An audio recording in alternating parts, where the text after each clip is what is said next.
Against this right back, Charlie.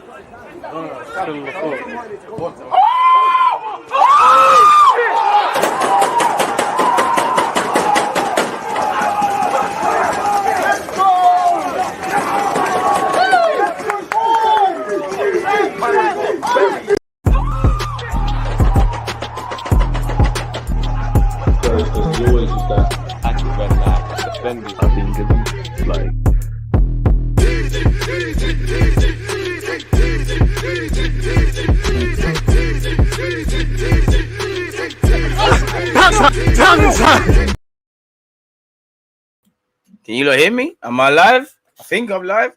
People deluded, I'm back again as usual. Thank you very much for tuning back in each and every time. One love to the Twitch gang. Appreciate you lot for being on my previous stream and you lot joining me today.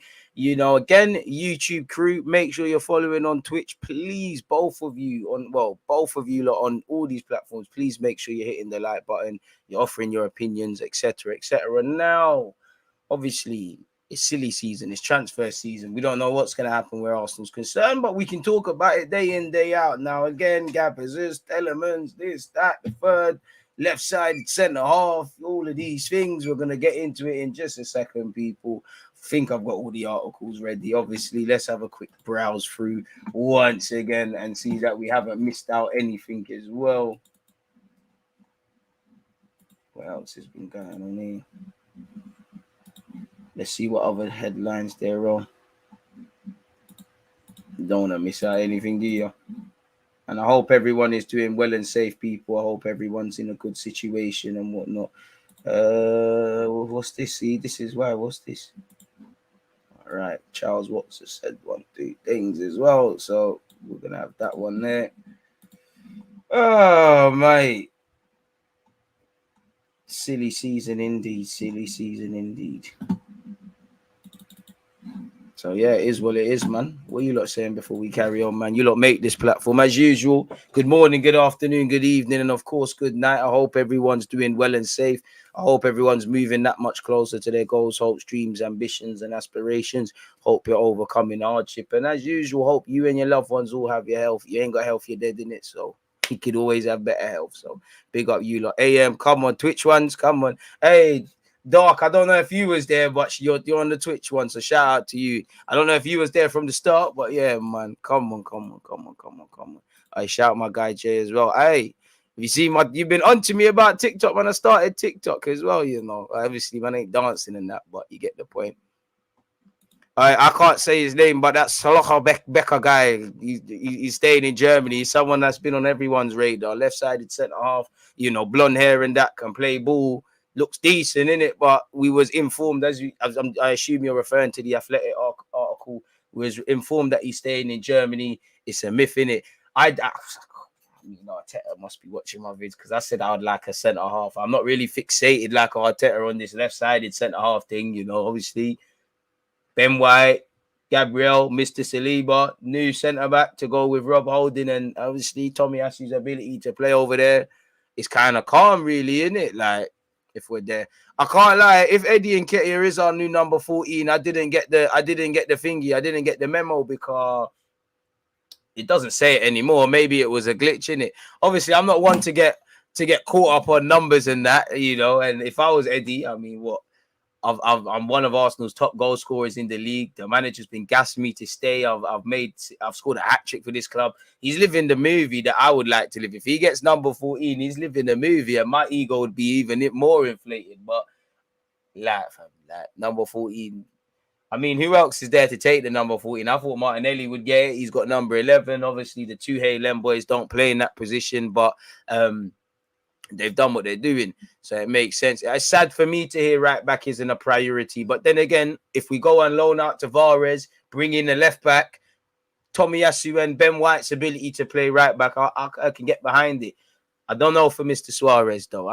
Listen, if we rely on the same guys, certain men that play week in, week out, if we rely on them the same way we've relied on them now, if we rely on certain squad players, whether they have to play one game or all 38, when their time comes, you know, they're going to have their 3-4 games where they play well, where they do their thing. Like you saw with Maurice, better than Gabriel, some said. People said Tavares is better than Tini. People said we don't need a right back because we're signing Cedric. People turn on Lacazette, then said he needs a new deal, then turn on him again. So these guys are gonna. People said El Nene's played better than Partey ever would. There's gonna be times these guys show you levels, but when it's crunch time, certain men are gonna show you that they're not the guys for that. It's like we're gonna have to learn them lessons the hard way. Shout out the South African ones. Eddie is shameless if he took number 14. I don't think he is. I don't think he's taking it. Sorry, Eddie and Getty are Premier League.com. It must have been a glitch, man, or maybe it's the truth. And Arsenal said remove it. Saliba can play right back, but that one there is a myth. That is centre back or nothing. You can do it. Them games where we're going to be under little to no pressure, yeah, but that's a myth. I can't lie. On the Premier League website, people, it says Eddie Nketiah is number 30. So I don't know.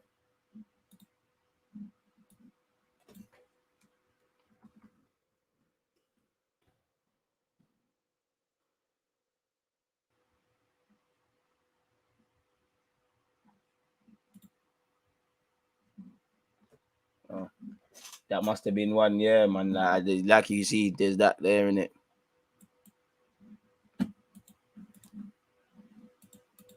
They said Cedric is doing a good job. Bro, they said Ramsdale said Cedric is one of the teacher's pets. He said Cedric could. I'm actually interested to see Cedric's post-playing career, actually, because he said that Cedric's a bit of a manager. And you hear the way Cedric speaks, he likes to think he's one of the big homies in that dressing room. At this point, certain Don's playing him, man. I like Milinkovic-Savic, and I don't know for his contract, but once upon a time, United always linked with him, and they're saying 70 to 100 million, which is a myth. Shout out, Miles. Hey, G1, you're running backs. Good afternoon, my fellow Europa League competitor. But my team's in the Champions League final. What's all that? I'm not in that. So, yeah, man. Oh, this guy is dedicated to asking me the same. I'm going to have to block you, unfortunately. You're asking me the same question again and again and again and again.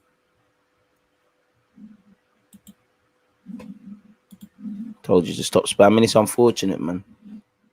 He can, but again, Tavares can technically play right back. Hickey can provide cover at right back, and I wouldn't mind him, but I just want guys to just play your position first, man. Like, these are young players. Like, obviously, you've got to be multifunctional and you do it, but certain men are not the best 10 they could be. So you can't be doing 8.5s, wide playmakers. Guys, certain man can't even be right backs. I can go play left back and do all of these things. I know you've got to be able to play a couple of roles and do a job and things like that. But can we get to a scenario where master your craft first? Like, do you get it? I think there's too much of this. Everyone can play everywhere at this club, but no one's really good in one. No one really is excellent in one role. Obviously, I'm exaggerating a bit, but you get the point.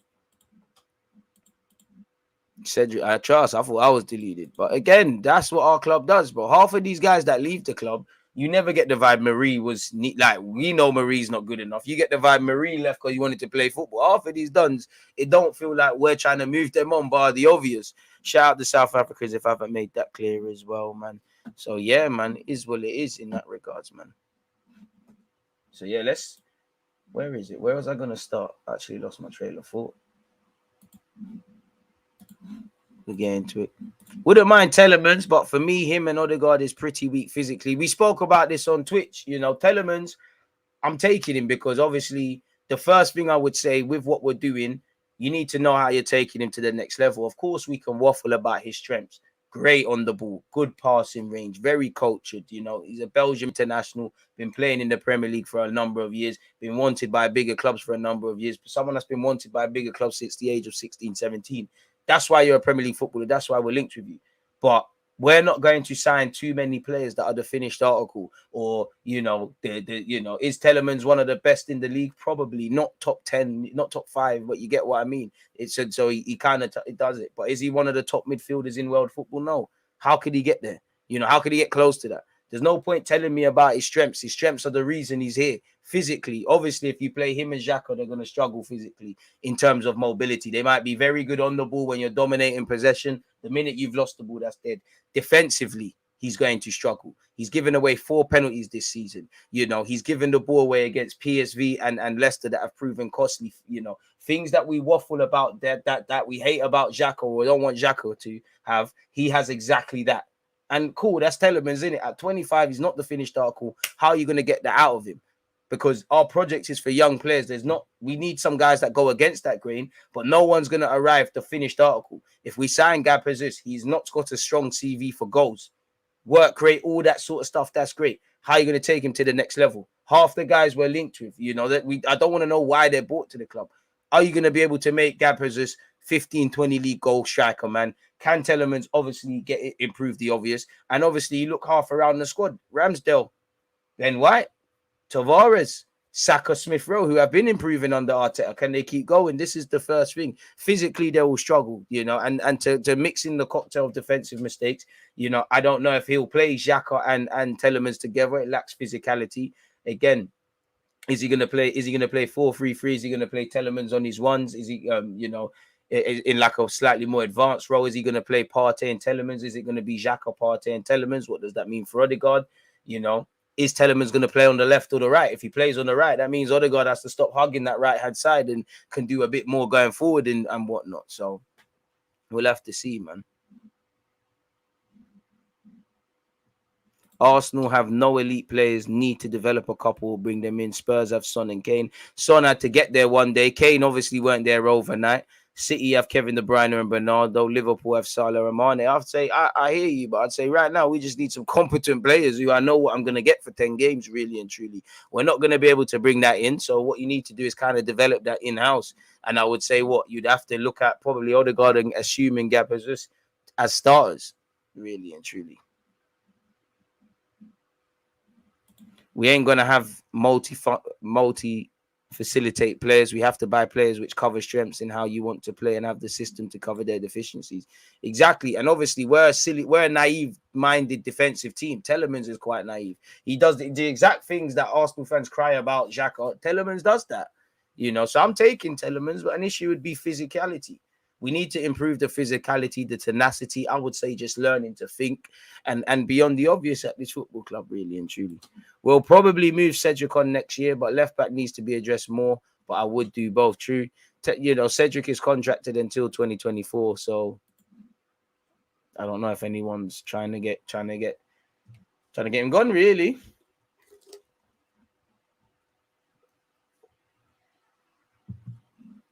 Yeah, of course. Exactly. That's what I'm saying. You need to take these guys to the next level. What's the point waffling about potential if you can't develop them? You know, 50 million on Ben White. Make it so that he's one of the best centre-backs in the Prem. Or if not that, we're not talking about his price tag. You know, Smith Rowe and Saka, you kind of said it. Are you confident Arteta can beat Klopp and Conte to top 4 next season? The season's just finished. Have you looked at our playing squad? I mean, put some respect on Klopp. We could have beat Spurs to this, but coulda, woulda, shoulda are not facts. We didn't. So if Spurs don't improve, which isn't going to be the thing, why not? But I haven't got a crystal ball. Cannot look forward. I can't look at that right now. I'd probably say, assuming if it's like this right now, no. DG Basuma, for me, physically imposing and always impresses when playing for Brighton in the Premier League. He would have no problem at Europa League level. Trust, obviously, probably needs to smash the like button, people, and needs to address them things around his name and whatnot. We're only at 43 likes. We should have a lot better than that. Yeah. If he addressed that, then fair play. But then again, the club just bought Lokonga. They might say he's our 6. We probably need to address money has to stretch to find striker, midfielder, maybe a left-sided centre-half based on what the Athletic has said. They might say that's not a priority per se, but I'm having it. Why not, man? Tielemans a better player than Xhaka, in my honest opinion. Xhaka is just fairly average all round. Tielemans does a few things very well. He actually does have the passing range. Many falsely attribute to Xhaka. A bit harsh. I think Tielemans does have a passing range. I think he's very cultured on the ball. That's what I'd love to see.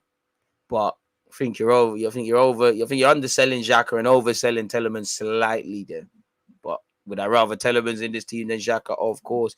Arteta has shown that he has the capacity to improve the young players, but I'm just a bit concerned about his ability tactically, Charles.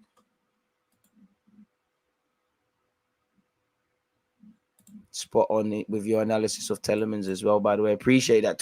I had a bit of practice. Twitch, we was waffling about. I'll cut up the actual 10-minute segment from Twitch, but we had an interesting debate about the physicality aspect and whatnot.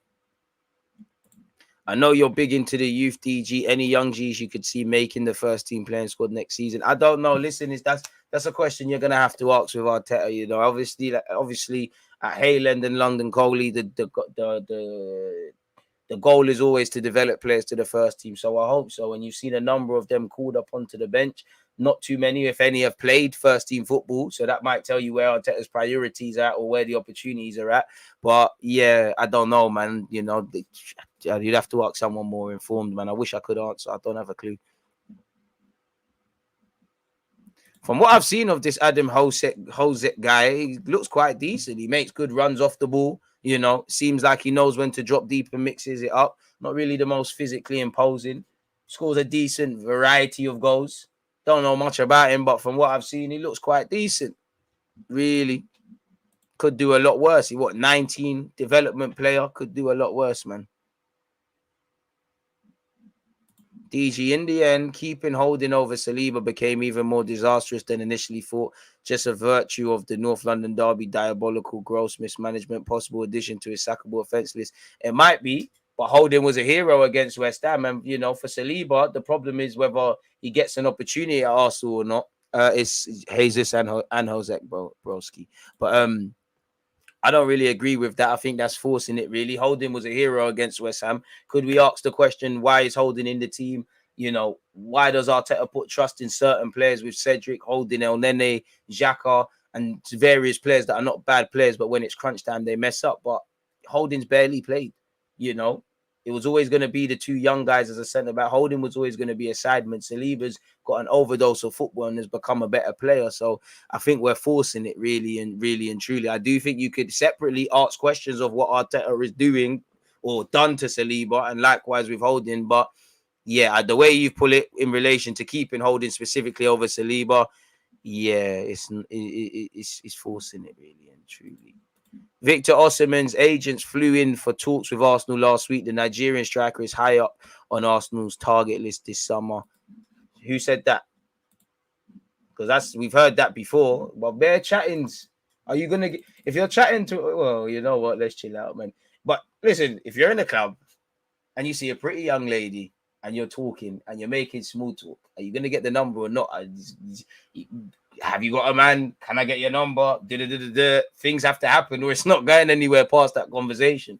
So we keep hearing this. We keep hearing Shamaka, Osimhen, Nunes, Jesus, and I'm here happy to be here talking about it with you lot, people. But fundamentally, at this moment in time, that's all it is right now. It's just chatting. Like, get it done. Like, until it's done and people are holding shirts, it's all dead, man. Really and truly. But bring him to the carpet, man. Bring him. Really?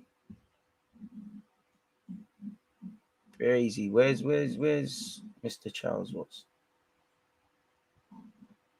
I think I deleted something as well. Oh shit, I've got it up here already, sir. Got the go.com article. He's not ready to lead the line, but they're saying he could be a development sort of player. Why not, man? Would love to get Shamaka. Looks exactly the type of striker we need. He does, but he looks like them. I don't know, man. He looks like them dons that are just happy to stay in Italy, man. I don't know. Any news on Nketiah yet? Saw a photo of him looking buff as fuck. Pardon me, pause. Probably that gym work part of his recent success. Of course, you got to develop physically. You know, it looks like he just done a couple months in Feltham still, but or the Marsh, or the Mount. But yeah, my guess is as good as yours. You know, at this point, you just have to assume the obvious, innit? You've not signed the deal. The deal runs out in June. You're gone, innit? Like, he's gone. Like, it's gone. Best of luck to Eddie Nketiah. Wish you all the best. Do your thing. But apart from that, yeah, again, double pause. All respect, DG, but Holding's at max a squad player. Exactly. I'm not disagreeing with you, but, you know, Saliba would not have played consistently. Do I agree with the handling historically of Saliba? Do I agree with him not making his debut? When I've seen Rob Holding, Socrates, Mustafi, Pablo Marie, Dons could have been using these minutes. Do I hope that Saliba gets football, whether it's here or elsewhere? Yes. But in relation to specifically what you've asked me about Rob Holding and Saliba, That's a myth. We needed to reset. I do think Saliba should have been involved at this football club, but he spent 50 million on Ben White. Gabriel was always going to play. That was always going to be the first choice pivot to go with Tierney and Tomiyasu when fit. Is there any surprise we clawed back our season by playing the same players? Saliba, how many appearances has Saliba to humor you? How many appearances has Holding actually made this season? Really? That's not going to develop Saliba. I don't agree with him going out on loan per se, beyond the fact of him getting minutes. I'm an Arsenal fan. I would have loved him to get an opportunity. But how much Saliba's played 36 times in the league? How many minutes has Holding played? How many appearances Holding made? Do you ask Holding, is he happy with his first team football? There's a different hierarchy there. Holding's a sideman. Saliba's not. I would have loved Saliba to be part of this. There's been times Gabriel and Ben White's form has dropped off a cliff, and I think he could have. Likewise, there's been times you go and look at Saliba's comments around February. Holding, he's played 15 times this season. And half the time he's coming on, we make a big song and dance about Arsenal. Hey, look, my name's Rob Holding. 3, 5, 2, 3, 5, 2. Say, 3, 5, 2, let's go. It's time. You know what time it is. We're going to see out the lead. So what does Arteta do? Starts him away from home in the back four with Cedric next to him against Son Heung-min.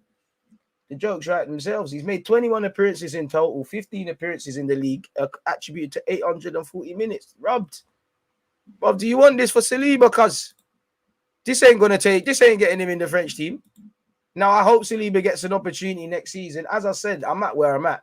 If Saka don't want to sign a new deal, if Saliba's not going to make it here, if Eddie don't want to stay, if this striker don't want to come, I'm at where I'm at the club. I don't care anymore. Like, whoever wants to stay, stay. Whoever wants to come. We'll deal with the mistakes other than that. 21 appearances, bro. Come on now. This is rubbed. He got 90 by default because people had corona and Ben White was kind of collapsed in these games. Then he's forgotten about. He came back and played 21 times. Fair enough. He got in against Norwich. This is squad player settings. My man played for a minute and then he had to hold bench and then played 4 minutes. Come on, man. Holding's actually got more 90 minutes than I thought. But other than that, how many times have you actually played 90 minutes? 1, 2, 3, 4, 5, 6, 7, 8. 8 times. And you have to probably discount start of the season. People were injured. In the Spurs game recently, my man was injured. He was a hero against West Ham and against Leeds. Credit to him. He done well against Chelsea again, where there's injuries, and Ben White had to go to right back. He's a squad player. This is not significant minutes for Saliba. Minutes are currency. There's gonna, once your imagination's been aroused about being a main player and starting all the time, that's now where Saliba, I'm gonna say, listen, Arteta, fair enough. I was brought in under a different regime, and I don't know you, but you're really a nobody in this football game. Stal Pauli and Deschamps, who have done more, rate me. The world rates me. I'm still 23. I'm playing for France. I could go back to Marseille and go gonna get Saliba. This is meaty. We're not making sense. I hear your point. I really do. But it's not making sense. It's not. You can ask questions of Arteta with Saliba, his handling specifically, but in relation to Holding, staying in England, it was never going to happen. 2 different hierarchies in the squad. Holding's always going to be a sideman at best, unless he turns into what no one expects. Tony Adams overnight. It's a myth. He is better than Cannavaro, though. But still, it's a myth. Holding's clearly a good guy in and around the squad, someone who's valued as you always see the athletic articles that he's not one of the captains, but one of the captains. It's a myth, though. Like, that's meaty. Like, come on, man. As much as I want, you can't have it both ways. I can't ask the manager to give everybody a chance and expect him to develop consistency. I want Saliba to make it here because, again, big teams don't cry about options. Liverpool have Joe Gomez, who is better than Ben White, in my opinion.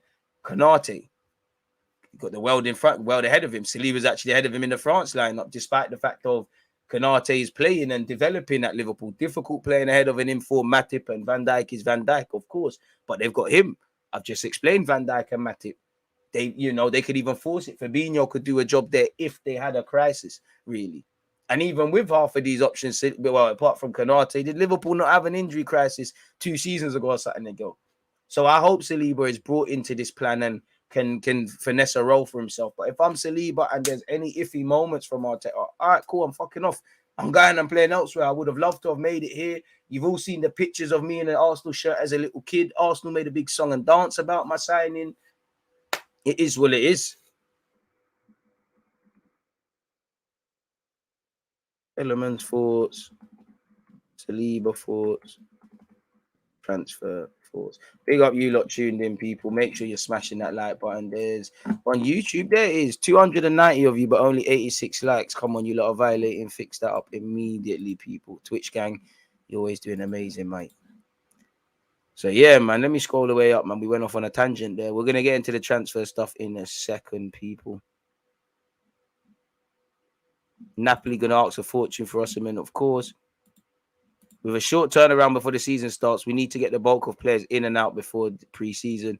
Well, we're probably not going to, but you're right. There has to be a sense of urgency. As we spoke about yesterday, the season starts early. It's then going to get cut up because of the World Cup. We all know there's going to be, well, I don't know about internal pressures, but there should be internal pressures. A new deal's been signed. Money has now been spent. More money is going to be spent. Yes, in terms of even there should be pressure in terms of the process. When we remove what evidently happened in the season and we just look at it on a lazy thing, if you offered Arsenal fifth last season in August based on the signings they've made, the transitional period, all the yada, yada, yada, they would have taken that. All right, cool. So that was year one of the process or whatever we're trying to do. What's year two saying? So there should be progress. Internal pressures to see that we succeed in that. For me, there should also be the added added problems of the sense of, or added pressure in the sense of is the word I'm looking for. In we missed out on top four. Yeah, no one expected us to be there, but it fell into your lap. If you got into the Champions League, and it's not the same, but if you fell into the Champions League, we're not expected to win it. But if you get to the semi-finals or the final or whatever and you finesse it, are we going to sit here and say, well, starting the group stages, we didn't expect to win it? So it doesn't make sense. The goals, dynamics, variables, they all shift. So there should be that internal pressure. And not to mention the new contract. Simple as that. I can't tell you who should manage this team if Arteta leaves and all these things, but I'm not going to lie. If you're not necessarily looking for an established guy, I'm not going to lie to you. Salzburg, Dortmund, half of these clubs are doing similar things to what we do, and they seem to have a regen manager week in, week out. So them excuses ain't really going to cut it. So you're right still, for a variety of reasons. I can't the club to bring in everybody and get rid of everyone required. That doesn't happen. Variables shift, goalposts shift, things happen. It's very intricate. What I can't accept, and obviously it's very difficult. You can't bring in without selling, and you can't sell without confirming certain things in it, really. You can't let people go without making sure you've got them in. You can't really bring people in without letting people go. It's that catch-22. You know, we might have been factoring in a potential money coming in from, I don't know, Torreira going to Fiorentina. Now it seems like they're trying to get a discount. That's an example of a variable shifting. One player that wants to go might say, you know, I actually want to stay. Arteta might have a change of heart. How many times is Ainsley Maitland-Niles about to leave and then he stays? So there's variables that could shift. You know, Cedric might say, I want to leave, and Ainsley might stay and be a backup right back in this hypothetical world. Gabriel, who's linked with Juventus, might say, actually, I want to leave.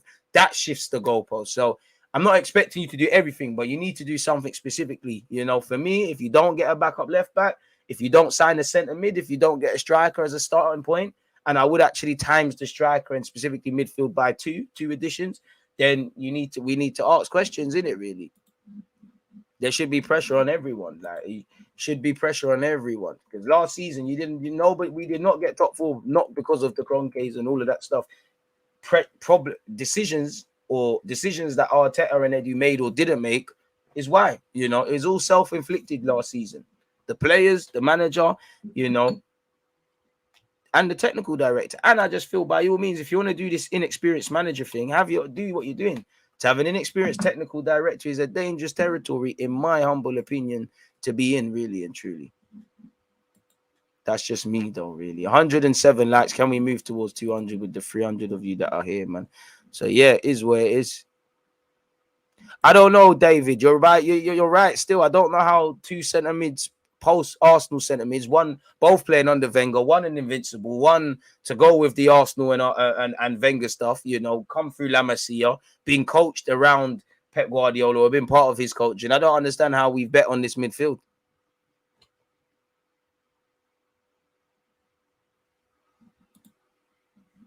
So it's brazy, man.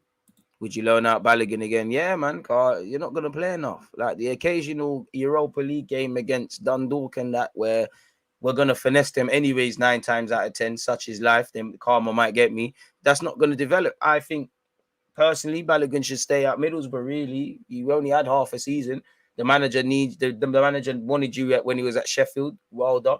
He knows how to utilize you. Sometimes he's pulled you off when you need to be pulled on and brought you on the bench. Of course, I would like him to get a Premier League loan and all of that sort of jazz, but it could be worth just staying where you're staying. There is no rush in the grand scheme of things. You're in your early 20s. The contract has been signed now. Developing it. Because he had 18 or so appearances, 3 goals, 3 assists, scored a great goal against Brom, got a good assist one time. I can't remember the game, but he danced past a couple, man. Sat Romero Spurs on his ass, but he's not ready. Obviously, it's a bit harsh to expect it, but when I'm watching his loans or was watching his loan before the season finished, and I'm specifically watching you against United, against Spurs, against Chelsea, them sort of games there, you're out your depth. As I should expect a young man that has not been exposed to first team football. You're not ready. And I'm being harsh, but 9 times out of 10, you're playing them sort of teams week in, week out. Are you not? Over the 38 games in the league? Are you not? There's no rush, man. As long as we know what we're doing. Again, and some of these young footballers, you should look at your club as you should look at yourselves as businesses, in my opinion. And what I mean by that is, well, I don't want to talk too much, but there are certain players that look at it because sometimes it comes down to your age, how goal orientated you are. Year 1, I want to do this. I need to do this the next year. There's no point signing a new deal, feeling part of it, traveling in preseason, being an Arsenal player, but in short, you're not playing. How much, Eddie Nketiah, it's a sad thing now that his contract is running down, but he's finally looking like somewhat of a Premier League footballer. How much, obviously, things happen at different rates, but for large periods, him, Reece Nelson, even Smith Rowe to a slight degree, and that might even be harming him now to a degree, Joe Willock, they're all playing catch up. Why? Because they were in that little scenario where you're part of the first team, but you're not. You've left 23's level, but you're playing there to tick over. You're traveling with the squad. You might even eventually come off the bench or play in the cup. But in the grand scheme of things, you're not really, you're playing little man minutes, really. You're not doing much, Is it any coincidence when Eddie's now been given an opportunity to start week in, week out, you're seeing a bit more of a tune out of the lad. Joe Willock, when he went to Newcastle, you're seeing a bit more of a tune out of the lad. And I'm sure there's many other examples. You can't, as much as we're doing this young player project and we're giving young players opportunities, you still need to get 3 points. Not everyone can get pressure. Then again, we need to score goals. Arteta makes a big song and dance about needing 100 goals. We're probably not going to get that with Gabriel Jesus. Goals win games. We don't keep clean sheets. We don't score. I need you to make sure that's a thing. So I might not be as patient or have time if I'm Arteta to see Balogun do that. One thing Balogun does have is time on his side. So there's no rush. I probably would. The thing is, Balogun probably has to hang around for a bit of the preseason because, if Gabriel just walks in and Eddie signs a new deal, there's that. But at this moment in time, there's no other strikers, are there? Like Lacazette and Eddie are gone. We can talk about Darwin Núñez, Martinez, Osimhen, all these guys until we're blue in the face. Last time I checked, I'm black, so we'll be here for a long time. But no one's at this club, so Balogun's the only one that I could see contracted. Him and Martinelli, who I'm still on Project Martinelli through the middle. They're the only tangible options at this moment in time, or will be at some weeks in preseason or 4 weeks. So the sooner we get the business in, the better. But yeah, man, it is what it is where that is concerned, I would say.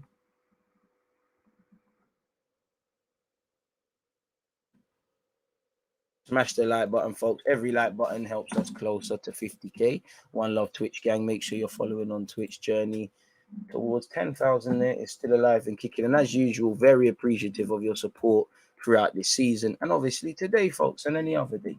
We got you lot still. So yeah, man, good talking points. Keep them coming. We'll get into the transfer news in a sec. I'm just enjoying these conversations still. Smash the like button, people. Come on. Come on, South London's finest. Road to 50k and follow the Twitch links. You said it right on cue. Nice guy, Tax.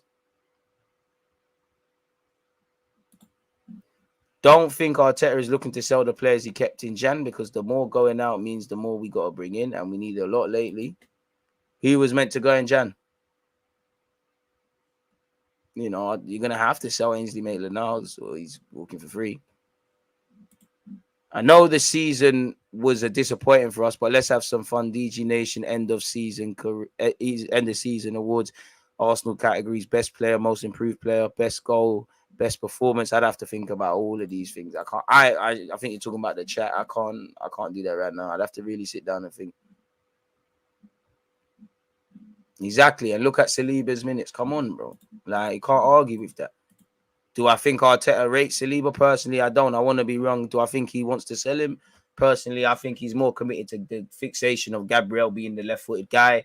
You spent, for whatever reason, you spent 50 million on Ben White. You've got to react to that. I think Arteta's too romantic with guys just being nice guys and in and around the club, so that gives Holding an opportunity. And I just, you know, it's not, Saliba's not his player, so you're under no, it's not your pride on the line. That's why you can cast away Pepe. It doesn't matter. Like, it really doesn't matter, really. So I would like to be proven wrong, but yeah, man. Why fit that come on? Why is Saliba being overhyped? He's not even as good as foot.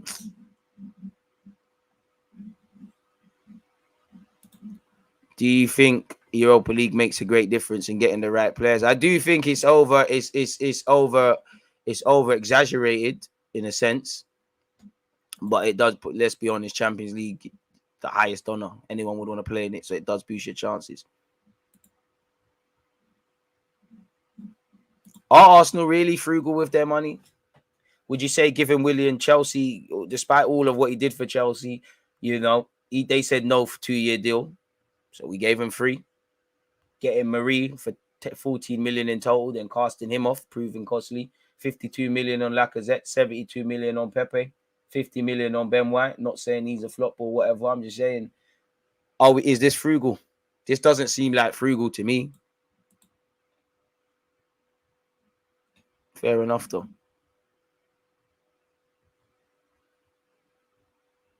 I don't know about any of where the fans them are in terms of demographics. You'd have to speak to someone who knows what they're talking about, man. I don't know. But shout out to all the football fans worldwide. With Elneny signing a new contract, do you reckon it'll be just one centre mid? Yep.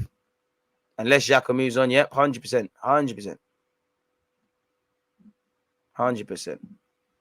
If Chelsea don't find an owner, Arsenal may get Champions League. Arsenal are not going to get Champions League on a technicality, bro.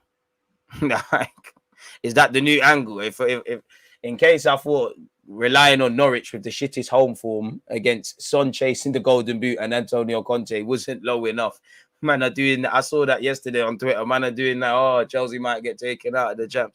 Myth. How much will we get for Pepe? You're probably lucky to get 20 million, probably loan with an option to buy, and then probably review his situation with a year left on his deal next summer. Big up DJ after 3 years on loan, being in 2 team of the year in France. If he stays, would you choose to play Ben White or Saliba with Gabriel? May the best man win, really. I think Ben White would probably, in Arteta's mind, start as the first choice with Gabriel. But yeah, may the best man win, really. If it was based on the tail end of last season, I would say the last 2, 3, 4 games, Saliba. If it was based around February, Ben White. Spurs are in the Champions League. Thanks for reminding us. Now I just need to wait for you lot to inevitably crumble. We need to see a deluded Guna and Troops collab. Shout him then, innit? The man Hollywood, man. Shout out Troops. Basuma over Tielemans any day. 2 different sorts of midfielders, but I just think there'll be more consistency in Basuma. I do think Tielemans is quite volatile. He's very much, I guess, to go with his mistakes, he's in the right place, isn't it? Like, it's just off the ball. Like, Tielemans on the ball, very cultured. Off the ball is where if he makes all them improvements, we've got a player. When just looking at our midfield, DJ, I know we look at our weaknesses, but would you say there are any strength, if any? Pardon me. No. I mean, Odegaard's technical level. When Partey's on it, he's on it. I won't quite say Xhaka's an unsung hero, but I do think Xhaka does some understated stuff. But strengths, I wouldn't say so. I don't think we control the ball enough. I don't think we manipulate the ball fast enough. You know, attack is the best form of defense, sort of thing. I don't think we managed the game enough in midfield. I don't think we were switched on defensively. I don't feel we follow runners. I don't feel like seeing with Van der Beek's goal and actually, you know, Bruno Guimaraes. I don't know what our midfield's about. It's not tenacious. It's not physically imposing. It's not mad technical. You know, I think you're not going to see the best from Martin Odegaard and all the wingers and new strikers until that midfield is addressed. It's very hit and miss. And then obviously you've got the volatility of Xhaka and actually the volatility of if Partey is going to stay fit as well. So I know Tommy Asu steps into midfield sometimes. I wouldn't say I would say any of these are strengths. So yeah, man. Not trying to sound, I'm just trying to be honest. I'm just man. Not for me, anyways. Nah. I wouldn't say no. Would you take Spencer from Forest? So you think you mean Spence, but yeah. What's the perfect summer window for Arsenal? Get in all the players you need and get out all the players you need. Obviously, a striker, a centre mid. Perfect for me would be 2 strikers, 2 centre mids, a left back, a right back. Getting rid of the necessarily outgoings as well. So that would be perfect for me. Gabriel's the one who's going to lose his spot to Saliba. If I'm not mistaken, he plays really well as a left-sided centre back. He's played well on the left and on the right, but it seems like Arteta wants a specific left-footed one. And when you look at Saliba, Ben White, and Gabriel, they're all at the same stage in their development. They all have brain farts. They all go through good and bad moments. I think it's all quite even. None of them are clear of each other. If someone said Saliba's better than one than the other, I can't complain. Or Ben White the same. For me, I would say in the aspect of defending, it's Gabriel. The only weaknesses I see in Saliba in that, apart from the obvious of that centre-back would need, is that he's going to, you know, there's a lot of time on the ball in France. You're going to have that. Sometimes I think he plays overconfident passes. He think he's improved in terms of his physicality following runners, but he still needs to learn to keep your eye on the ball and the man. Sometimes gives away unnecessary free kicks, like seen at times. Yeah, I think there's a bunch of old habits that he needs to get rid of, even though, like, when I look at Marseille aren't a good defensive side. No matter what their statistics are saying, they concede some shit goals. Just like when he was at Nice, I don't think he's ever been in a half-decent defensive side, really. And he's not going to be one at Arsenal. So, obviously, he's got to unlearn bad habits. There's things he don't know, innit? So, I only see necessary things. I would say for someone that's 6 foot odd, I don't think he's good enough in the air. But a lot of the issues, you'd expect a young man to have, really, a young centre-half to have. So, I'm not really worried about that. What I would like for him to do is sort out his future. If you're going to play here, great. If not, you deserve to go elsewhere and do your thing, man. Pepe plus cash for Tammy Abraham. But Jose end up punching up Pepe. That's a myth. I still can't believe to this day that we didn't take advantage of the transfer window properly. We have to maximize every transfer window, the gaffer said. Great stuff. Wonder if we did that in Jan. Nah. Yeah, he is. You know, I thought he was going spuds as well. Again, people can't control their headspace. I mean, the Sterling rumors is a bit boring, isn't it? Like, we're always, how much time are they going to spin that? He's not coming to Arsenal. He's just not on it, is it? Shout out my Jamaicans as well. Mateus Nunes, bring him. But isn't he linked with City? You know how that script goes.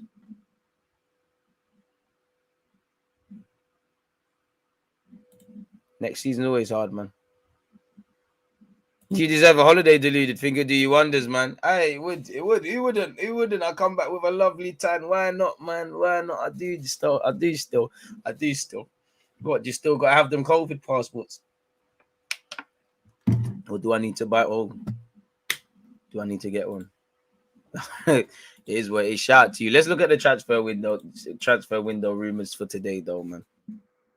What you buy? You pay in fact now. Next man can't take me holiday. That's a Medina thing. What? You're sponsoring that? If you're sponsoring it, Las Vegas. What happens in Vegas stays in Vegas settings. Transfer, love for that. Anyways, my guy. Shout out to everybody tuned in. Transfer rumors. I'm making a timestamp in case you think what the hell I'm doing. By the way, I heard Arsene Wenger's getting his own statue around the Emirates. About to happen. DG do a road trip and visit some clubs in Europe. Around Europe, I don't know about that. I'll go Barca again. I'll go Spain.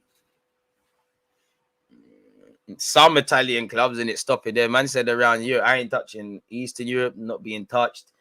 Might try to stop Celtic, you know, the Rangers. Once I start hearing Inverness and Patrick Thistle and no, I'm staying in those, man. No. People like me can't be doing them tours, man. It's unfortunate. Can't be doing them tours. Especially with us guys, man. Can't be doing them tours. But anyways, away from any of that, let's look at the transfer rumors. Let's start with this. The Athletics, pardon me. Oh, shout out Cape Town. Big up DG. Keep telling you, bro. We need you on the scouting team at Arsenal. Keep up the good work. I don't know about that, but I hear that, man. Hey, Brazil season. Hey, I'll get my agent. I'll get my agent license and go Brazil. Start signing some players, man. Go into the favelas immediately and start signing dons. Start lying and putting on the British accent. Oh, I know Arsenal dons. I get you the move, man. I don't have no thoughts on that. Ask a medical, man. I don't know about that, DS, man. I'm just not about football. I don't know about that. Anyways, Arsenal transfers. Jesus is number one target. Serie A strikers also in the mix. Search for left-sided centre-back. Arsenal's priority in this transfer window is no secret. They want a centre-forward. But the additions to the squad will not end there. And this is by James McNicholas and David Ornstein, by the way, people. In light of the club's return to European football, we said, hey, guys, in the thing now, you're all European football. I'm going to cat that one. Arsenal are aware they need to strengthen in other departments. They also intend to add a number 9 to augment their midfield and are interested in a left-sided centre-back to support Gabriel. Porto spenders in transfer fees, bringing in 6 players for a reported 140 million. You know, we were, but City spent 101. So that tells you where Arsenal were at and where other teams are at. We're trying to make sure there's no asbestos in our yard and there's proper central heating and installation and all of them things there. Brazil might be dangerous, man. I'm dangerous. The world's dangerous, man. Brazil, Chile. Bro, is what it is, man. Come on, man.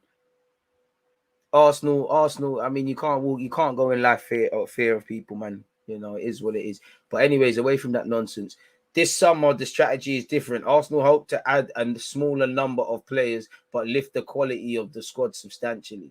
You know, and by the way, for someone that's been Brazil, they told you that someone that's actually Brazilian, you just wear Primark stuff, you'd be good still. If a Carla can be in raves where guys got skanks and nothing can happen, I think I could be all right. In budgetary terms. Arsenal believe, however, they will still be able to land their key targets. They feel that the project, the city, and a persuasive manager will still make a compelling proposition for potential signings. Probably, you're going to have to gas them. And obviously, again, you have to play on the London aspect. Some of the main targets are well known. Arsenal are still optimistic that their interest in Gabriel Jesus will bear fruit. Discussions between Arsenal's technical director Edu and Jesus' representatives are believed to have been taking place for months. And with just a year remaining on his contract, Arsenal will surely interpret City's demands as a negotiating position. Jesus is Arsenal's number one target. He's seen as the perfect mix for their Arsenal attack. He has an intelligent movement. He has the intelligent movement that the manager Mikel Arteta is looking for, while his versatility also offers flexibility. What about goals, brother? Crucially, he also works incredibly hard off the ball. Pep and Brazil manager Tite have both called Jesus the best pressing forward in the world. I have more defensive forwards. Brazy, man. It is what it is. Scorer. If a deal, Arsenal's technical director and Jesus goes some way back. He was the general coordinator of Brazil's national team when Jesus received his first cap in September 2016. It's hopeful too that Arteta worked alongside Jesus at the Etihad. Several other clubs are interested in signing Jesus, which could push Arsenal to act sooner rather than later. Just make sure you got a backup plan. Reports suggest City could demand as much as 50 million for Jesus, a steep price for a player whose contract expires in 2023. Arsenal will hope that position is merely the start of a negotiation. The club acknowledge, however, that the centre-forward market is not one synonymous with, I cannot say that word, with great value. They accept they will have to pay a premium price to land a goal scorer. Is Jesus a goal scorer? Does he have the potential to be? Yes, but is he a goal scorer? Pressing forward, work rate, yes, but is he a goal scorer? Has he got a body of work for that is a goal scorer? I it's overtime. If to play devil's advocate, I can only go off the words and the descriptive language being used. 8 goals and 9 assists in 28 appearances this season. You know, half of them goals came when you was linked to Arsenal, and your stats were identical to Lacazette. You know, you'd have to go. He went on at a point. He went on a 1, 2, 3, 4, 5, 6, 7, 8, 9, 10, 11, 12, 13, 14. He went on like a 14 game streak without scoring before he scored against Liverpool, people. And then goals he got in the league, 95 goals in 230 in the Premier League, 58 goals and 32 assists in 559. For Brazil, that's where the record looks a bit the most 18 goals in 54. Is this necessarily a goal scorer for as much as I like or don't? And truly. So I don't know. It's just what arouses my imagination, pause, is the potential of Gabriel Jesus to be a goal scorer. But anyways, again, I wouldn't describe him currently as a goal scorer. So yeah, 50 million is a big ask. City probably would have to loosen their position as the months goes on. But again, they're in a strong negotiating position. There's about 6 clubs that want him, probably don't want him to sign for Arsenal. So wherever he goes, I can very well see Arsenal paying 50 million, but if he goes elsewhere, I don't think they'll do that, people. There are other names that were both discussed in January. Isaac's got 5 goals this season. It's a bit needy, and they're going to ask for a mad thing. Dominic Calvert-Lewin's had a poor season, so Everton didn't get relegated, and I'm sure Lampard, in his first full season at Everton, would want, his England capped striker. So yeah, Sociedad's seemingly unwillingness to negotiate may rule them out of contention. Dominic Calvert-Lewin is still admired by Arsenal staff, but there are concerns after a difficult season due to injury and poor form and not ability. Arsenal's list of targets includes several strikers in Serie A. They held an interest in Tammy Abraham last summer and would likely have pursued him more aggressively had they found a willing buyer for Lacazette. Instead, the former Chelsea forward went to Roma, where he's enjoyed a fantastic debut. Player would be open to a return to London, but Roma have no interest in selling. Lautaro Martinez was subject of interest from Arsenal and Tottenham before signing a new deal in October 2021. Arteta and Edu remain firm admirers of the Argentinian. His new deal would make him expensive, however, and he prefers to play in the front two. Victor Osimhen is another player Arsenal have followed closely, given that Napoli signed him for a fee of up to 80 million. He is another one that would command a premium price tag. There is also an acceptance that negotiating with the Napoli president could be challenging. Gianluca Scamacca is also of interest to Arsenal. The 23-year-old Italy international scored 16 league goals this season and is being followed by some of the big European clubs. Inter and AC Milan are tracking him closely, and there's a sense he may decide to stay in Serie A. So there you have it with that one, really, Whether or not Arsenal will sign a second striker, 2-year-old is just weeks away from the expiry of his contract, but fresh terms remain on the table, and Arsenal are a little more hopeful that after a run of starts, he may be persuaded to sign. If Arsenal were to sign a second striker, it may be a player earlier in their development. The club are strong admirers of the 19-year-old Czech forward Adam Hlozek, but he is believed to be subject of strong interest from Bayer Leverkusen, who may steal a march on Arsenal as the London club may wait for more clarity in their striking situation. Arsenal, sorry, I scrolled down too much. Arsenal had been looking at the possibility of a wide forward with PSG's winger Cody Gakpo among the options that have been discussed. The club have moved quickly.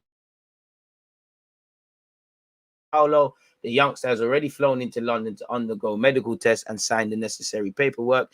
His short-term future is yet to be decided. He may go out on loan or could yet be asked to fight for a place in Arsenal's first-team squad. Either way, further arrivals in this area would most likely be contingent on the departure, with Nicolas Pepe the obvious candidate to be sold. You can have a, you know, to be able to sell, you've got to have a buyer in it. You know, nobody wants a shit stock. No one wants to buy a poor asset or a poor business, which Pepe might be that, might not be that.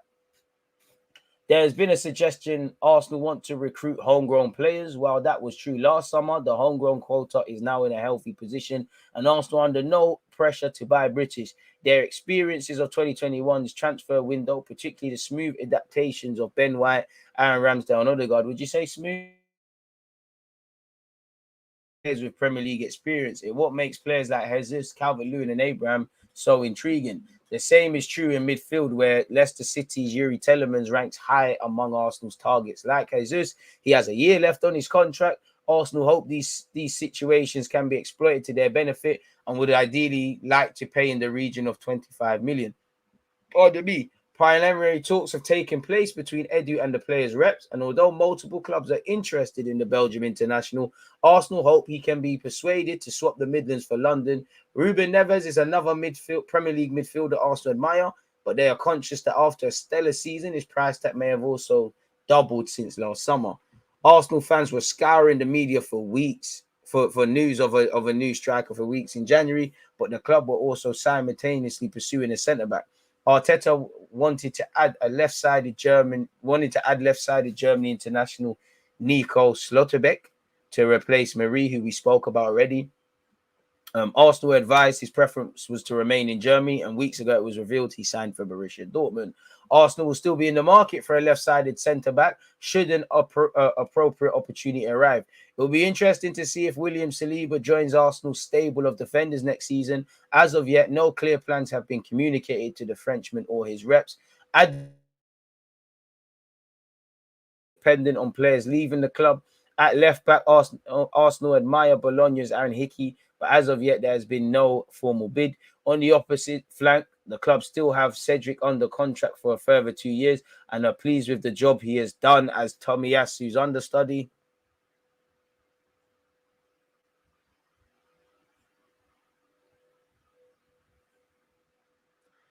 Arsenal will be hoping to make additions in good time for the start of the season. Without an international tournament, there are fewer obstacles.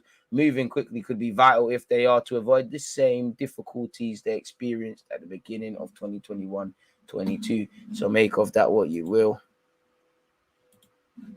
Moving away from that, though, folks, which was a lengthy read, and getting into the other articles. I do miss the days when strikers like to score. You're right on that, man. You're right on that. Is what it is. No, not having it next season. The league's ours. I hear that.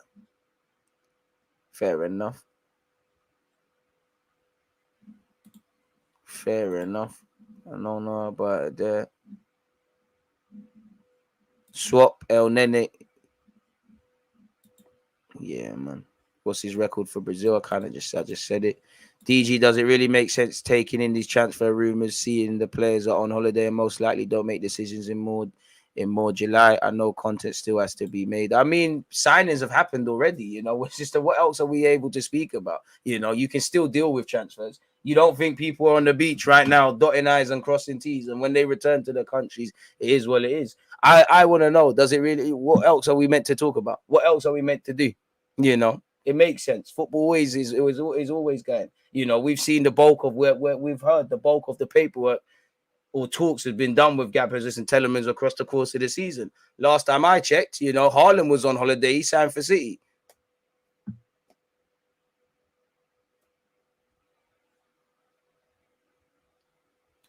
Are you having a bad day? Are you all right now? Is it cool? Did you get it out? Why are you typing paragraphs on an emotional tip? You know what? Let me say, I'm gonna send you a link to the stream. You come and sit here.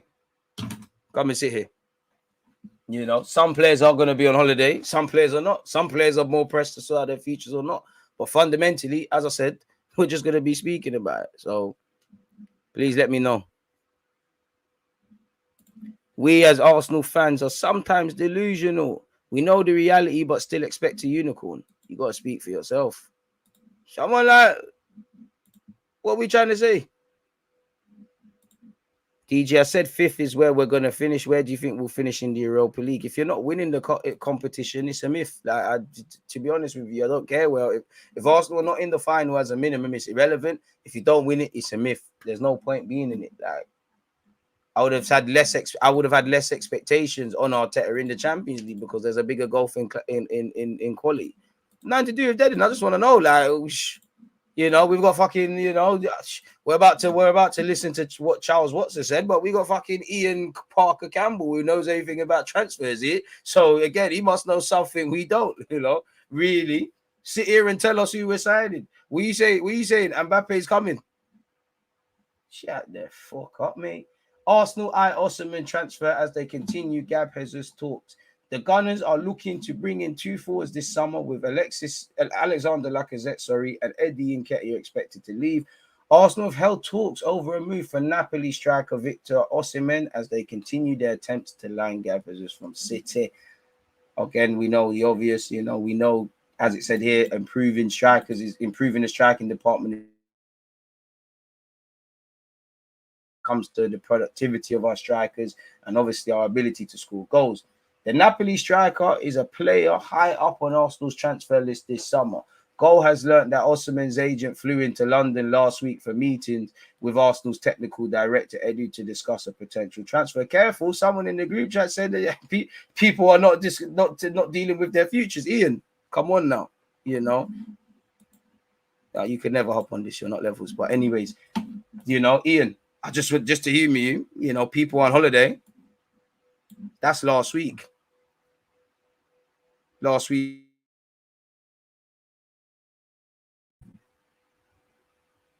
I say, I just talk about things. I just know football in it. Like I don't know about the transfer thing like you, man. I need you on Football Manager. Hey, listen, I can't lie. I miss Alexis Sanchez. It's muscle memory, but yeah, man. His agent flew into London last week for a meeting. Meetings could be anything. I have meetings about content all the time. It doesn't mean anything comes of it. I'm sure some of you that have meetings will. It'd be very difficult to convince Napoli to part ways with their star striker. As we know, their president is known as an extremely tough negotiator and would want to receive far more than 68 million. And the fact that Napoli have qualified for the Champions League, to be fair to you, there's no reason for him to move, really.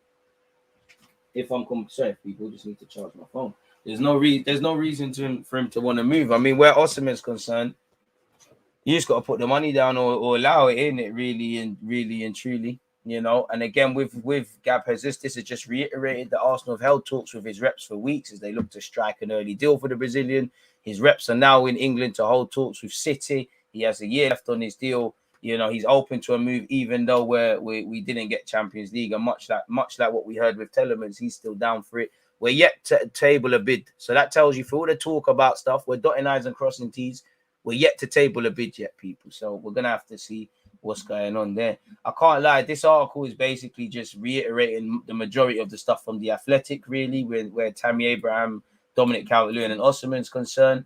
And obviously where Marquinhos is concerned here. But it said sources. And again, this source is platform. I can say sources. You know, my mum could have told me that she saw a rumor, and I could say sources have said goal that Arsenal are keeping an eye on Everton forward Richarlison's situation and have sounded out his reps in recent weeks. I wonder how much that would cost, and surely he wants to get out of there. So I don't know how much that would cost or whatever's going there. You know, Tielemans needs to improve defensively. You know, he's conceded 4 penalties. That's more than City, Spurs, and Southampton combined, folks. What's all of this? We're on Arsenal. We're on football.london. What's going on here? Does this say? This could be interesting. I mean, I don't want to hear nothing about Gab Jesus anymore, if I'm honest with you. In terms of players on Arteta's radar, football.london understands City's Gabriel Jesus, tired of hearing that now, Aaron Hickey, Tielemans are targets, while they're also linked with the likes of Gakpo, Neves, get their main targets signed, sealed and delivered before their first pre-season fixture in early July. it would allow for enough. I mean, we all know that, innit? Scrolling all the way down here, Saliba, Saka, Martinelli contracts talks 2024. As previously reported by Football.London, Arsenal are expected to offer Saka a new contract at the end of the season as a reward for his excellent form. But the winger is just one of several first-team players who, as things stand, will see their deals expire in 2023 or 2024. Ainsley Maitland-Niles, Bellerin, Torreira, Nelson, who we heard Arsenal are encouraged by his development, are all out of contract next summer.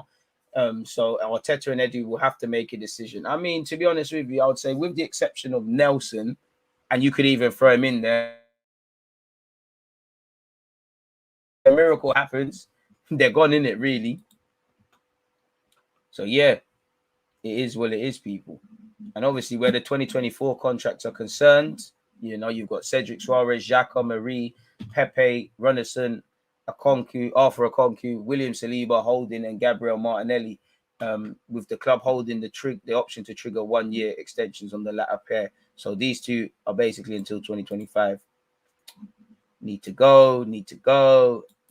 Fucking shit. Probably for you to leave if you're not gonna, you know, if we're gonna keep doing what we're doing. Holding's a sideman and nothing more.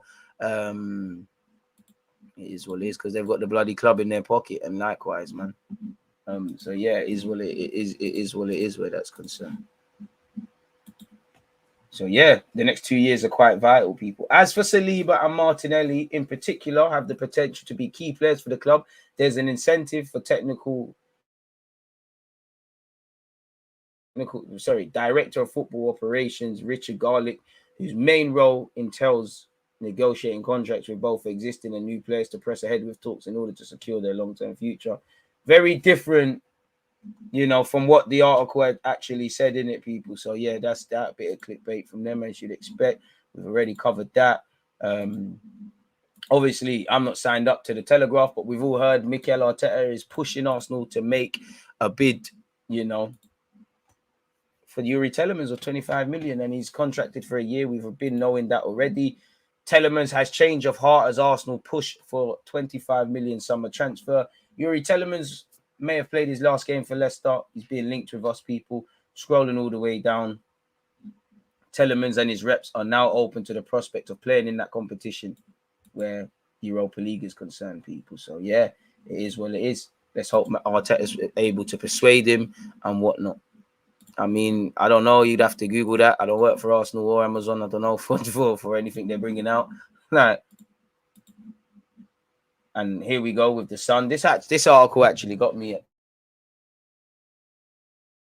with up to 9 first-team players facing the Aps. Tammy Abraham wanted up again and again and again and again. So let's see exactly what's been said here, innit, people? Arsenal are looking to scrape together 60 million from the Emirates yard sale of players. And this is where I think Saliba could be gone, because Saliba can bring you 25 to 30 million and get your money back. Other than that, you know, we've got players that are not really wanted.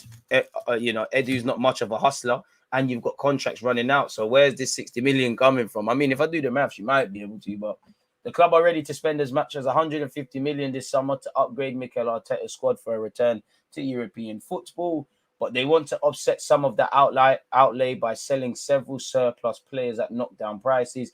As we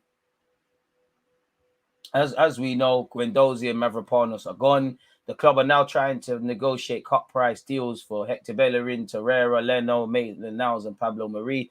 Arteta has told Edu that he needs 22 outfield players to cope with the extra demands of European football next season, and not to mention 5 subs. Eddie and Lacazette look to be going. El Nene has more or less signed a new deal. We still await official confirmation, people.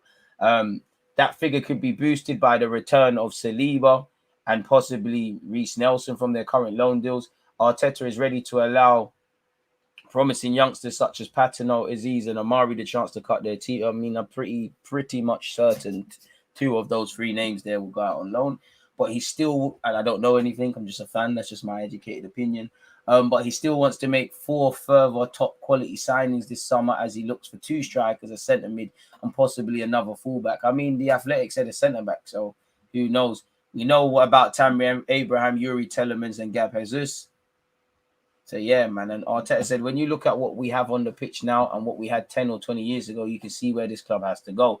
We have squeezed the lemon to the very last drop to reach this point, and I hear you. The Europa League requires a much larger squad because of the amount of games is much larger. I mean that if they are to get their spending right this summer, the squad will need to be in great shape for the next 5 or 6 years. The problem is now finding potential buyers for players who are currently surplus to requirements. Benfica are quibbling over Leno, and Fiorentina, despite agreeing to it, don't want to commit to the outlay of 12.5 million for Lucas Torreira. Real Betis have spoken about crowdfunding a deal to keep Bellerin, but the fullback's 100 grand a week wages are a major stumbling block. The versatile Maitland-Niles is expected to move to another Premier League club for around 8 million. I hope there's a sell-on clause. While Marie has impressed on loan at Udinese, but the club might not have the funds to make the player permanent. I mean, when you're shit and you sign players on good wages, it's difficult to move them on. Is this Lacazette's kid? Oh, shout out Lacazette. Goodbye, Lacazette. So yeah, and to paraphrase that, as you can see here, this is where Edu's got to earn his money. Fiorentina cannot afford the 12.5 asking price for Torreira. Benfica are playing hardball over Leno. Bellerin's wages are a stumbling block. Ainsley Maitland-Niles is to move for a cut price fee. Why? They're all contracted until 2023. I wouldn't keep Ainsley, car. He needs to go in it, needs to go on loan. I mean, needs to leave permanently now. Would like him to be a squad player here, but we're at where we're at. They're not going to give him a new deal on extended terms. He's not going to get a look in the midfield. He's probably not going to get a look in that fullback now with Cedric, that being that. You need to go in it, really. Time to move on. So, yeah, that's that. Fiorentina wanted to agree one line. Pablo Bentancur, Torreira's agent, confirmed that Fiorentina repeatedly requests for discounts pushed the Uruguayan to return to Arsenal, people, where it's been made abundantly clear he will not have a future. We had agreed on this is putting me off, sorry. We had agreed on a salary with Fiorentina for the coming seasons of 2.7, both the salary and the cost of the transfer. We could not accept this, and neither could Arsenal. Now Torreira has a contract with the Gunners until June 2023.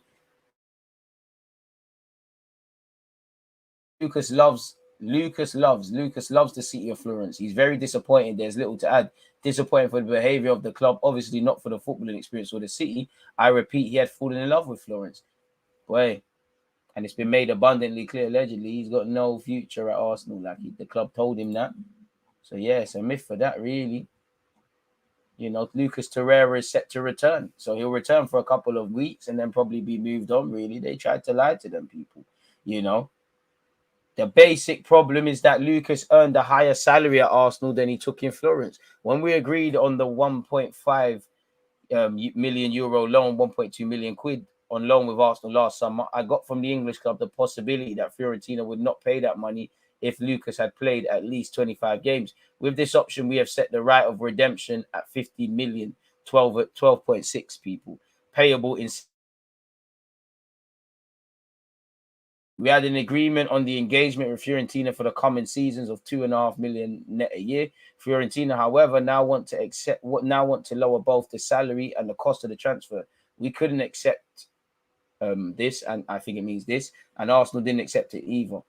Now Lucas has a contract with Arsenal until 2023. So yeah, Torreira and his agent are going to have their work cut out there, people. Arsenal have been linked with a left back from Getafe, people, Uruguayan, Matias Oliveira. I haven't seen him, so I don't know nothing about him apart from YouTube, really, and he looked all right there, which you can't really look at. Arsenal and Benfica are two clubs most interested in the international Uruguayan left back. Arsenal among 4 clubs who have made bids for Oliveira, who is valued at 20 million euros by his club Getafe, according to this report. Napoli allegedly interested, and apparently they found an agreement with Getafe over a loan with the obligation to make it permanent next summer. But the Spanish club want his entire transfer paid right now, people. So it is what it is there. We might miss out on this because he seems set to have his Napoli medical. Conflicting report, people. He should have his medical tomorrow at Napoli. So Napoli's finally beaten Arsenal to the signing of a player. So yeah, that wraps up that. What's this? Hope we can meet again.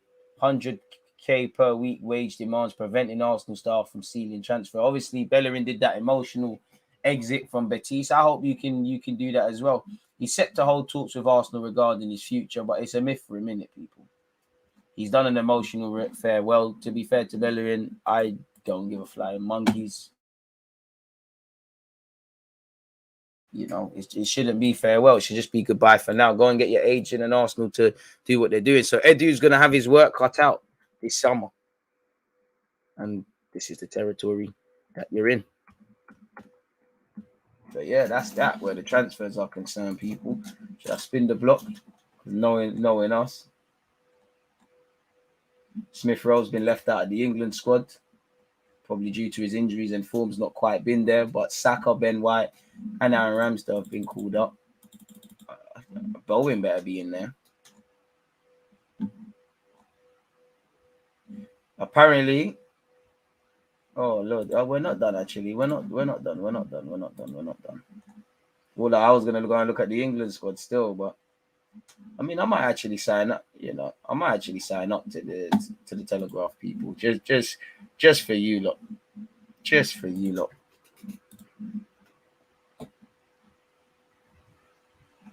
If I'm honest, just for you lot. Sorry, people. As you can see here, we're not done yet at all. Again, I'm not signed up to the Telegraph, but apparently Crystal Palace will return for Eddie Nketiah if he leaves Arsenal. And apparently this move. Oh shit. Telegraph actually letting me read something. I'm not signed up to this, but all right, cool. Crystal Palace are ready to revisit a deal for Eddie Nketiah should Arsenal fail to keep him at the Emirates this summer.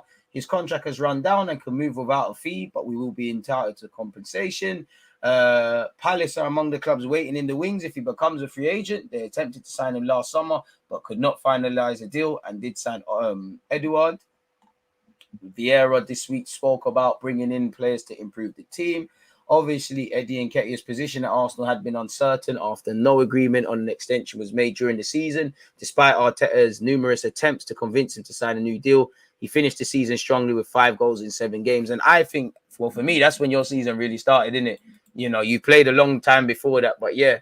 Meanwhile, Telegraph Sport understands that centre-back Gabriel is happy at Arsenal and is unlikely to push for a move away from the club amid interest from Juventus. Reports in Italy have named Gabriel as a top target for Juventus, although the Italian giants are yet to make any formal proposal for the 24-year-old. He's one of the most important members of the squad, and it would take a considerable fee for Arsenal to even consider his sale. He joined Arsenal from Lille for a fee of around 23 million in the summer of 2020 and is contracted until 2025. He started every Premier League match for Arsenal this season after missing the opening 3.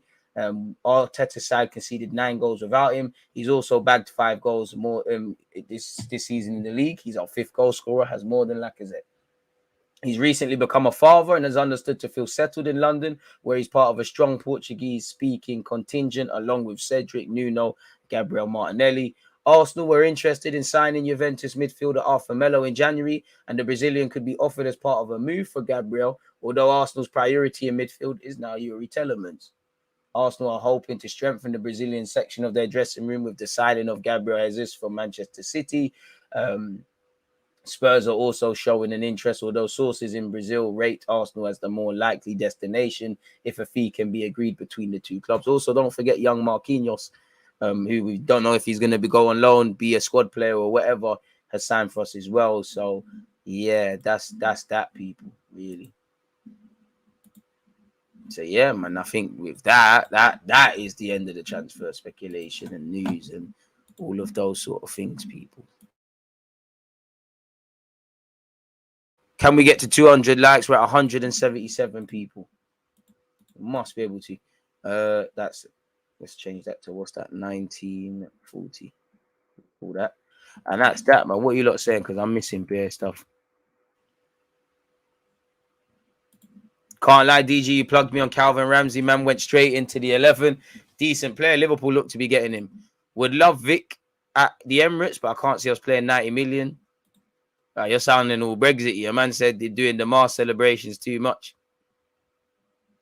Big up DG. Who would you say has the most jarring fan base in the Premier League? Well, I'll say Spurs because they're pagans, but What I will say is everyone thinks they're, I'm sure if you're a United fan, Chelsea fan, Spurs fan, you're all going to blame each other. You're all going to say Arsenal this, every section of fan base can be, can be annoying. United are annoying, Spurs are annoying, Liverpool are annoying, Arsenal are annoying, every flipping fan base. I wouldn't say there's any in particular. Would you prefer Osimhen and Eddie or Richarlison and Jesus? Also, Osimhen and Eddie, probably slightly, but Jesus and Richarlison, Brazil and that, I don't really know, man. I don't know for any names, but trust Charlie. Why would my guy watch the stream if he didn't want to hear it? I don't know, man. Bit like why people complain, watch something and complain is head loss in it, decision making, much like our defenders against in the latter stages of the season. Top 3 signings we need to make, I don't know, but centre mid up front, and then obviously, evidently, for me, I would say if it came to it out of left back, centre half, and right back, I'd rather a left back. I can't really stand Cedric, but yeah, from a footballing point of view, in fact, you need both, man. Being linked to so many players is disheartening. Would love to see us linked to some players with so many young players, with a few years of first team experience. Boy, midfield partner to complement Partey, who is available in the market to back up Saka and Smith Rowe. Finally, we need someone like Nunes and Martinez as main strikers, with either Jesus or Tony as secondary. Don't get why people are always so pessimistic about signings. Come on, guys, we are a big club. I mean, I'll be pessimistic until I listen, because I know there's too many moving parts. My personal opinion, I'm happy to talk about transfers, but until I see them holding shirts, everything is subjective. I will say with Jesus, I actually would be quite confident in him. I don't know, man. I like Jesus, but he just reminds me of an older Nketiah. We need a physical presence. Missed that since Giroud and Van Persie. He looks decent still. The man said we definitely need DG as a scout. Can't do any worse than the scouts we have now based on the number of bang average players. I'm sure DG can identify players that will fit Arteta's style of playing system. One day, man, I don't know about now. It's just a bit not excited yet. No matter the transfer news, Arsenal really done one on me this season. But hey, some people turning up their nose at Jesus are buzzing. Look at the turd we had to put up with. I reckon he would turn things up at Arsenal. Why not? Bring it. Man said if I go Brazil, I ain't coming back. Trust. Hey, November 2022, we're winning the World Cup still. Arthur Melo or Tielemans. Oof. Brazil bias Arthur Melo, innit? Sterling is on the market. London clubs will be running for that. I mean, well, Spurs got top 4, and there's a Conte aspect, but he said he's got no interest in signing there. Chelsea, I could see it happening, but is that necessarily what Chelsea need? Probably need a more throwback number 9. Arsenal, we're not going to get him in it. I just don't think Sterling ends up here. I think he's more likely to go abroad. So, pardon me, you're right. But yeah, Tielemans all day. No, I don't, man. In relation to Saka. Pardon me. I will be doing an end. Listen, by the end of the week, there'll be an end of review stream. Appreciate you, my guy. When do free transfer?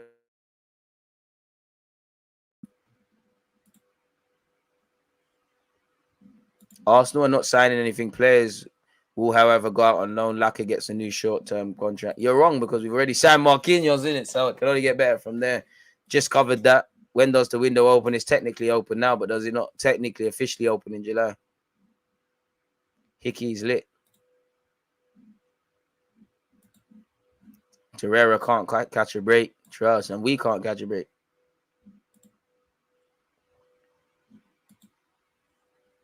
Trust. What we say in El Nene backup DM. Fair enough, you know. When Aziz went on loan at Portsmouth, it became painfully obvious that he wasn't ready for men's football, sadly. Really? you know, because when his loan was finishing towards the end, he actually did all right. You know, he had a volatile time. He had moments where you're out of the first team, moments when you're in, moments where it probably weren't what we projected. But what's better that? The good or bad moments at first team where you're being exposed to it or playing 23s. Are you ready for consistent first team football week in, week out at Arsenal? No, Miguel Aziz is not. But he definitely is ready for men's football or to begin that part of learning. You need to be outside your comfort zone. What's worse, learning these experiences or just playing 23s? This is going to make you a better footballer. You see how real football is. You see how mental it is. You see the consistency required. You probably see things that you thought you was better at, you're not. Things that you thought you was bad at, you're not. 23s football can put a false sense of security. So I don't know if he's not ready for first team football makes sense, really. Is he, you know, what are you more likely to do? Be outside your comfort zone or play 23s? You know, what's more likely to help you if you're a swimmer? Standing up in a paddling pool where kids can stand up or going in the deep end and trying to survive? It looks like we've already got one in Matt Turner.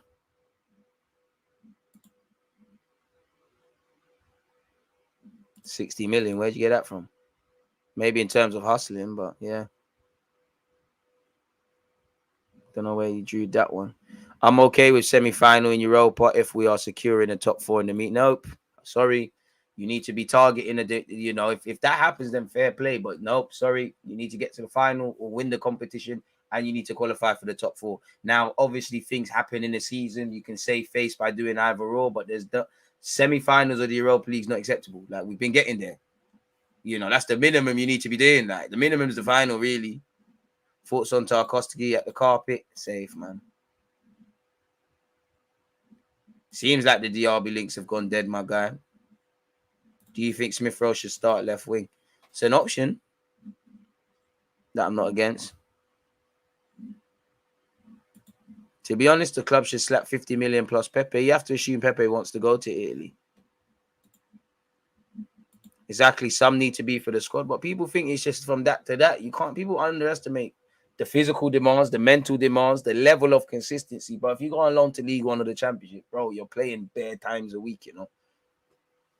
At 23s football, you can be good against whoever at 23s level. You're not playing for another week. And you forget that these men are babies in terms of footballing ages. Babies. I like Gavidal, but at this moment in time, he's going to be expensive. Very mistake ridden. Got a mistake in him. Inability to focus. I think he's shown that in a couple of calamitous errors he's made at Leipzig and for Croatia.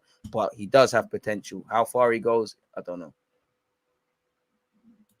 Hoping us being linked with him, Titi is serious. Matured centre back for players to learn experience from. Nope. Sorry. Nope.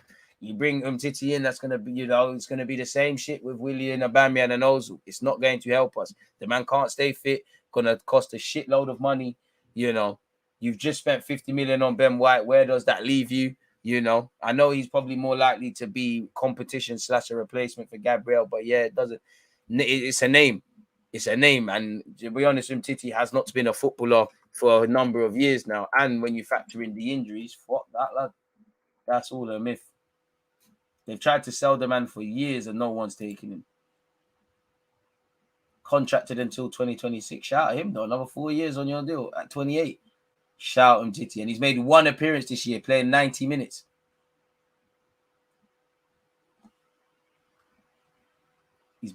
Forget all of that, man. Forget all of that. Shout out to him, though. But forget all of that. That's dead. It's not gonna help us at all. Probably going to cripple us. 201 likes. Appreciative to that, people. Let's begin the assault towards 300. It's not free, though. Like, it's not going to be free, bro. It's not going to be free. You're going to have to give him a fucking mad signing on fee. You're going to have to give him some mad contract. Like, no, you're probably... So he's contracted for another 4 years at Barcelona. Are you going to leave if you can't... On less wages, of course. But are you going to leave if you're not going to get that? You're going to have to give him something else. He's 28. That's your last big deal. It'd be stupidity.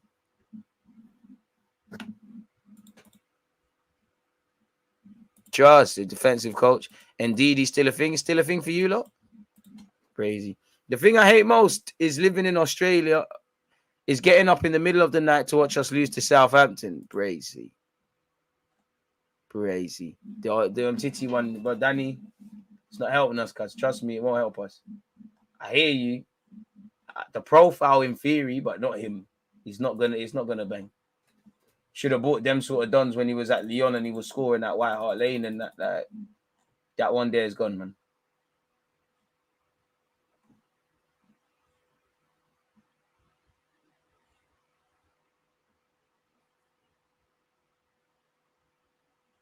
And apparently, you know, Molina is attracting interest from Arsenal, but Atletico Madrid have made him their priority.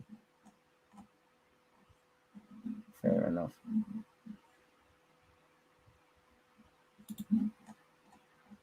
Yeah, that's that.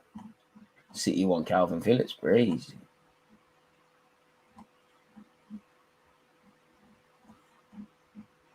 Crazy. So, yeah, man. That seems to be all of that. Still, that seems to be all of that, man. Trust, man, can't be talking about Talicio and they're tired, man. Trust, they can go learn from Mertesacker. And to be fair, man, man need to be learning from Arteta now, because Arteta needs to improve them defensively. So I don't know for any of that, but I think that's an end to our transfer news. I can see Sterling at Real Madrid. Why not? More likely to go abroad, isn't it? Than wherever. Mustafi was a World Cup winner. So was Titi. You put Mertesacker's actually a good player. Like, actually, like Mertesacker can actually defend. Like Mustafi can't. Thoughts on the Roma final game tomorrow for the Conference League? I'll be doing a watch along for it. My hope is that the best man wins in it.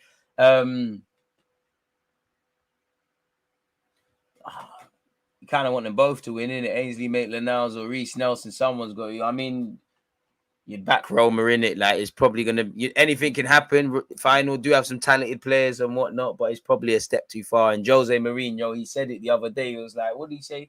He was like, oh, we sacrificed our league position for the Conference League. Now we have to go out there and win it. And Jose Mourinho could potentially, you know, be the first manager to win everything, innit? He's won Europa League, you know. He won, you know, he's won Europa League. He's won Champions League, of course, and he'd be winning that. Sorry, people. I know I said we was done, but this is actually interesting. Trust, brother, I swear Adil Rami's a World Cup winner. Well, you can have trophies. There's probably some shit dons that have won the Prem and the Champions League and things. I'm not going to use that Tagashi, you know. Apparently, James Ollier said, when Arsenal's decision makers met to determine Aubameyang's fate in January, they made a judgment call far bigger than whether or not to release their star man. In head coach Mikel Arteta's opinion, Aubameyang's attitude around the Premier League's club London Coley training base had become a significant problem.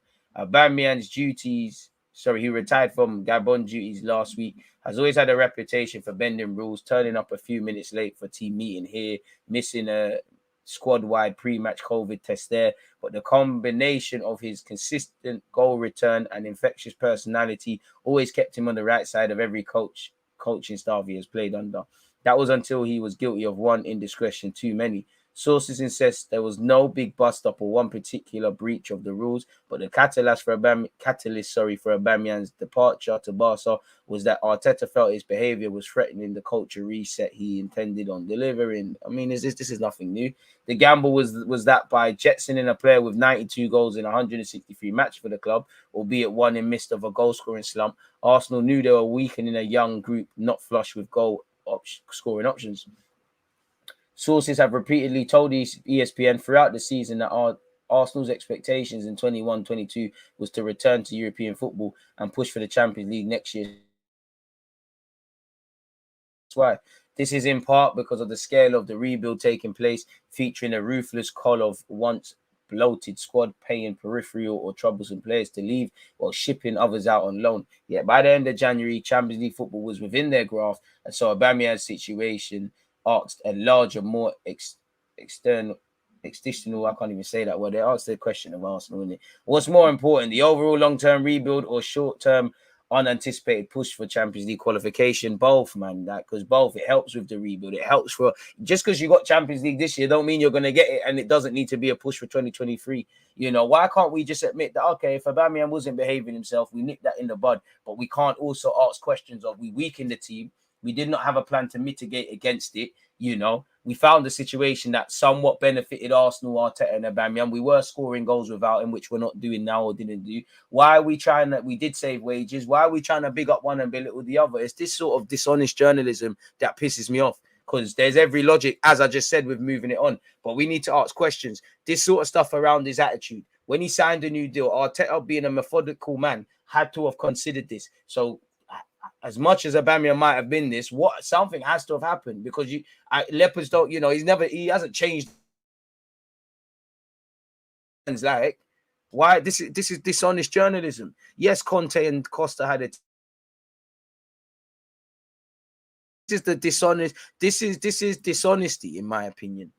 Like, it's not right. You can't, like we all know, we can't bring on saved wages when we're dishonest people. It's a bit dishonest. Arteta felt the work he had done at Arsenal in creating a more professional environment would be compromised by continuing to make an exception for Aubameyang. True, fair enough. And again, I agree with what needed to happen, but we can't be bigging up one and gassing up the other. It's something that we're sad to see happen. It needed to happen, but we left our squad weaker and didn't have any plans. And lack of goals among keeping clean sheets as well now has cost us. You know, it is what it is. So, yeah, man, scrolling all the way down, Arteta felt able to work with Pierre-Emerick, not Aubameyang. The latter was, in the manager's view, now the dominant personality. So when the opportunity came to ship him out late in the window, Arsenal acted, paying up a large portion of his contract. And then it worked out. He's playing Champions League football, isn't it? It was a big call, one compounded by the reluctance to rush into signing a replacement, where you heard we aggressively pursued Darwin Núñez, Victor Osimhen, Isak, and obviously Vlahovic in the summer. Instead, Arsenal pushed on streamlining the squad to reflect, and obviously got rid of Chambers, got rid of Marie. These guys easily made announced people that could go, but again, made the squad weaker, where you saw the gamble did not pay off up front, at fullback, at centre half, or in the middle of the park with the injuries, people. I can't lie, I don't like dishonest journalism, man. This is dishonest journalism, people. Arsenal's internal planning mapped out qualification for a European competition this season and a push for top 4 in 22-23. All right, let's see. We have saved peas. We have done what we're doing, you know. We have. Listen, we need to streamline and do these things. I'm not begrudging it, but you can't be using it to gas people up. This shouldn't be no brownie points business.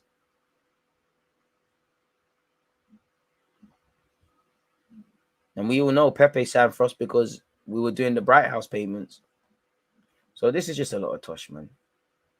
You know, we tried to get Vlahovic, but apparently senior figures at the club have privately played down reports that multiple offers were made.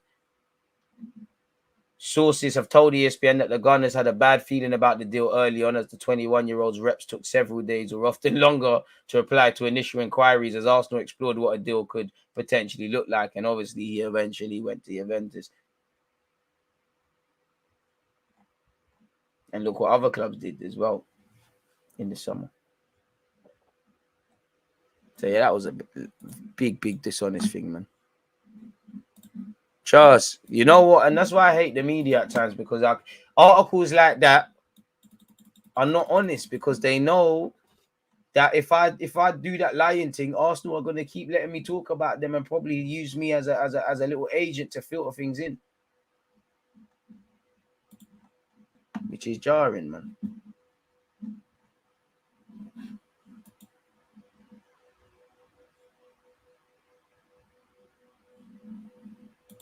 We all knew Aubameyang had issues. Arteta should be questioned. If we're going to say he was a problem, okay, so what happens if Saka acts like that? I hear it. And listen, it needed to happen. I don't think anyone can be praised or critiqued apart from everyone. No one's hands are clean. But yeah, man, I'm very keen to see. It's very easy when Aubameyang's on a lot of money and he's not performing, or Ozil's past it, or whatever. When it's your key players, you have to see, man.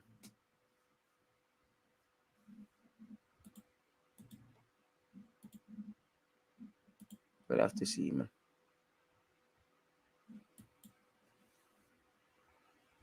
Crazy, man. Do you think Rodri is an unsung hero? Nah, man, he's a true villain. You know, he's done quite well for City. really. I wouldn't say unsung hero. I don't think you can underestimate the importance of Rodri in that City team, if that's what you're asking. All players have an ego, bro. Like, especially the good players, like, especially the good ones, especially if we're gonna, some that he's probably worked with as well as a player, you know, especially if we get to where we needed to get to. Patrick Vieira, Thierry Henry, they all had egos. Like, nothing wrong with an ego. The best content creators got egos. I got an ego. You have to obviously know when to be humble. And for me, I would just love to know from either side what has happened. Like, what has happened? You know, like, because he was your captain. You did hear about Arteta once said he had concerns about him, and then he was, you know, he kind of quashed that. He was your captain. He helped with the FA Cup. You gave him a new deal, so you had to think about it. And then what happened, man? Like, but come on, man.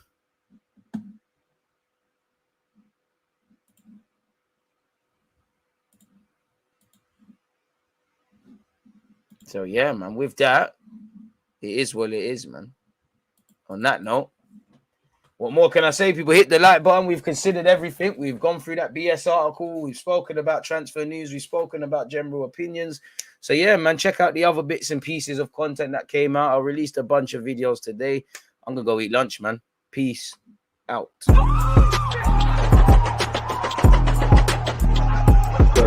always that active and defenders. I think it's like